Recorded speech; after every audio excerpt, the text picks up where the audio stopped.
મહારાષ્ટ્ર, મધ્યપ્રદેશ અનેક રાજ્યોમાંથી દર્શનાર્થીઓ ઉમટી પડે. ડભોઈ તાલુકાના યાત્રાધામ કરનાળી ખાતે નર્મદા કિનારે આવેલું કુબેર દાદાના બુધવારે અમાસ હોય છે, જેને લઈને શ્રદ્ધાળુ ભીડ જામી હતી. ગુજરાત, મહારાષ્ટ્ર અન્ય દેશોમાંથી મોટી સંખ્યામાં શ્રદ્ધાળુઓએ કુબેર દાદાના દર્શન કરીને વિવિધ વસ્તુઓ ચડાવવામાં આવી હતી. કુબેર ભંડારી દાદાના દર્શન માટે ભીડ. નર્મદા કિનારે પિતૃ તર્પણ અને મહંતનો સ્વચ્છતા પર આજ બુધવારીએ અમાસ નિમિત્તે ડભોઈ તાલુકાના કરનાળી સ્થિત કુબેર ભંડારી દાદાના મંદિરે હજારો લાખોની સંખ્યામાં શ્રદ્ધાળુઓ દર્શન કરવા ઉમટી પડ્યા છે. મધ્યપ્રદેશ, મહારાષ્ટ્ર સહિત અનેક રાજ્યોમાંથી ભક્તો અહીં નર્મદા નદીના પવિત્ર કિનારે પિતૃ તર્પણ તેમજ પુણ્યકર્મ માટે આવે છે. મંદિરના મહંતે શ્રદ્ધાળુઓને મંદિર પરિસરમાં અને નર્મદા કિનારે સ્વચ્છતાનું ખાસ ધ્યાન રાખવા માટે અપીલ કરી છે.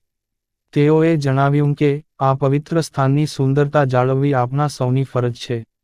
દર્શનાર્થીઓ નદીમાં કચરો ન ફેંકે અને સ્વચ્છતા નિમિત્તે જાગૃત રહેવા મહંત દ્વારા આગ્રહ કરવામાં આવ્યો છે. રિપોર્ટર ફજલ રજા ખત્રી, GPK न्यूज। जय महाकाली माँ।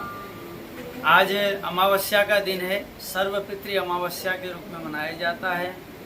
अपने पितरों के नाम से तर्पण इत्यादि माँ नर्मदा के तट पर बहुत से भक्तजन कर रहे हैं और कुबेर दादा के दर्शन के लिए जो हजारों लाखों की संख्या में पूरे महाराष्ट्र से, मध्य प्रदेश से, गुजरात से, सभी जगह से जितने भी श्रद्धालुगण आ रहे हैं, शांतिपूर्वक दर्शन भी कर रहे हैं और कुबेर दादा का जयकारा लगाते हुए महाकाली माँ का भी दर्शन कर रहे हैं।